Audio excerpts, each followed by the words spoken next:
अगर आपका ट्रायल बहुत लंबा हो गया है और आपको दर्दें ठीक से आ रही हैं और आपके बच्चे की हार्ट बीट का पैटर्न ख़राब होने लग गया है, तो उस सूरत में वो मरीज़ जिनके बच्चे का पानी कम है या जिनको प्लेसेंटल इनसफिशेंसी का मसला है या बच्चे की तरफ खून की मिकदार नॉर्मल से कम आ रही है,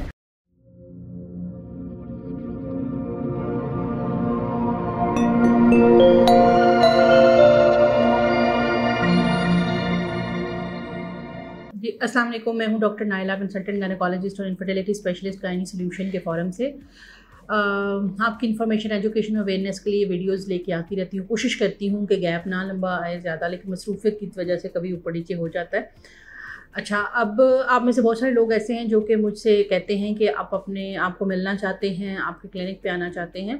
तो ये मेरी सेक्रेटरी का नंबर आपको इसके ऊपर नज़र आ रहा है, वो डेफिनेटली आप उसको कॉल करें। ये नंबर सुबह 10 से लेकर तकरीबन रात 10 बजे तक ऑन होता है और मेरा सेक्रेटरी इस नंबर पे मौजूद होता है। वो आपको कम्प्लीटली एंड सोली गाइड करता रहेगा।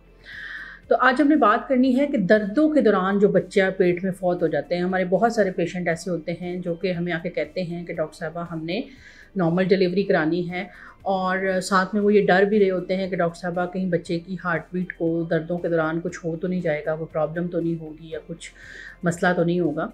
तो उन पेशेंट्स के लिए जो है वो मैंने ये वीडियो बनाई है कि बहुत सारी जो प्रेगनेंसीज़ होती हैं उनको हम हाई रिस्क प्रेगनेंसीज़ कहते हैं। उन प्रेगनेंसीज़ के अंदर अगर डिलीवरी का ट्रायल लिया जाए तो उनको बहुत ज़्यादा विजिलेंट होके आंखें खुली रखनी पड़ती हैं डॉक्टर को कि कहीं दर्दों के दौरान कोई प्रॉब्लम ना हो जाए। और उसका तरीक़ाकार ये होता है कि कॉन्टीन्यूसली बच्चे की जो हार्ट बीट होती है वो एक मशीन होती है, कार्डियोटोकोग्राफिक मशीन, उसके साथ जो है वो मॉनिटर करते हैं। अब कौन से मरीज़ हैं जिनमें ज़्यादा रिस्क होता है? वो वाले मरीज़ जिनके बच्चे के गर्दन के गिर्द नाड़ू हो, उनको दर्दों के दौरान जो हार्ट बीट है वो कॉन्टीन्यूसली मॉनिटर होनी चाहिए, क्योंकि उनके अंदर खुदा न खास्ता कॉर्ड के टाइट होने या प्रॉब्लम होने के इम्कानात ज़्यादा होते हैं। वो मरीज़ जिनको शुगर हो या जिनका ब्लड प्रेशर हाई रहता हो और अब वो मेडिसिन्स पे कंट्रोल हो या अनकंट्रोल हो। अनकंट्रोल को तो हम कहते हैं कि आप लेबर का रिस्क ना लें, वो बच्चे के ब्रिस्टर्स के होने के इम्कानात ज़्यादा होते हैं। लेकिन अगर कंट्रोल है तो भी आपके बच्चे की हार्ट बीट को मॉनिटर करना ज़रूरी है। कम से कम कॉन्टीन्यूस नहीं तो हर हाफ एन आवर के बाद इंटरमिटेंट ऑस्कल्टेशन होनी चाहिए और आपके बच्चे की हार्ट बीट को चेक होना चाहिए। इसी तरह से वो वाले पेशेंट जिनको एक ख़ास किस्म की बीमारी ऑब्स्ट्रेटिक कोलिस्टेसिस होती है, उसकी बीमारी होती है, तो एक तो हम उनसे कहते हैं कि आप 40 वीक्स पूरे ना करें, 40 वीक्स से पहले इंड्यूस करवा लें। और दूसरा ये कि उनके हार्ट बीट बच्चे की दर्दों के दौरान जो ऊपर नीचे मसाइल होने की जो इम्कानात होते हैं वो ज़्यादा होते हैं।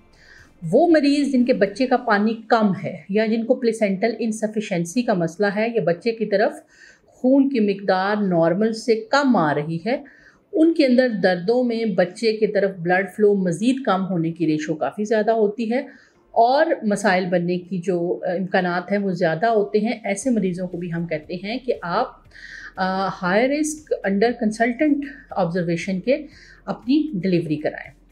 अब जो मरीज़ के अंदर ये सारे मसाइल हैं ये पहले से पता लग जाने चाहिए। अब मोस्टली पेशेंट जिनकी दर्दों में जो है वो बच्चा पेट में फौत होता है, वो या तो कहीं किसी छोटे सेंटर के अंदर डिलीवरी करवा रहे होते हैं और या उनको अपने रिस्क फैक्टर पता ही नहीं होते हैं कि उनको ब्लड प्रेशर है, शुगर है, बच्चे की गर्दन के आगे पीछे नाड़ू है या प्लेसेंटल इनसफिशिएंसी है, बच्चे का पानी कम है या इसके अलावा कोई भी और प्रॉब्लम।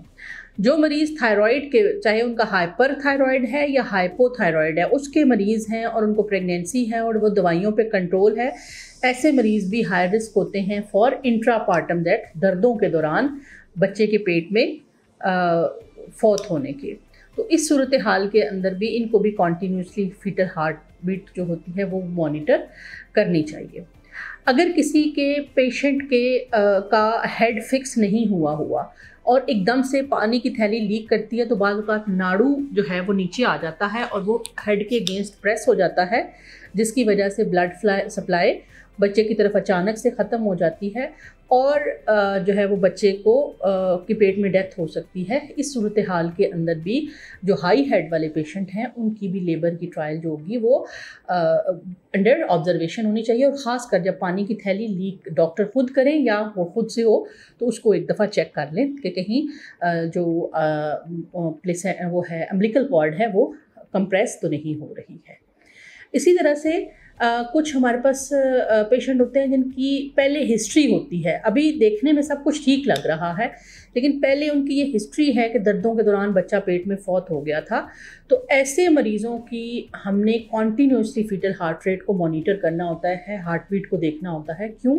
क्योंकि अगर कोई बात ऊपर नीचे हो तो वो एक ही ज़रिया है पता चलाने का, क्योंकि दर्दों के दौरान जो बच्चे की हरकत है उसके ऊपर रिलाई नहीं किया जा सकता। हमने बच्चे की हार्ट बीट के पैटर्न को देखना होता है जो नॉर्मल ऑलमोस्ट 120 से लेके 160 तक होती है, और इसके दरमियान एक ख़ास इसका पैटर्न होता है जो कि बरकरार रहना चाहिए। और इसी तरह से ऐसे पेशेंट जिनकी खुदा न खास्ता आवल फटने की हिस्ट्री हो, उस सूरत में भी पेट में शदीद दर्द होता है, और ये बाज़-औक़ात जो अगर ज़्यादा दर्दें लग जाएँ तो उस सूरत हाल में ऐसा हो सकता है, या ब्लड प्रेशर अगर ज़्यादा हो तो भी आवल फट सकती है। तो अगर आपकी कोई इस तरह से हिस्ट्री है या हाई ब्लड प्रेशर है तो आपको इसको ये मॉनिटर करना जो है वो ज़रूरी होता है।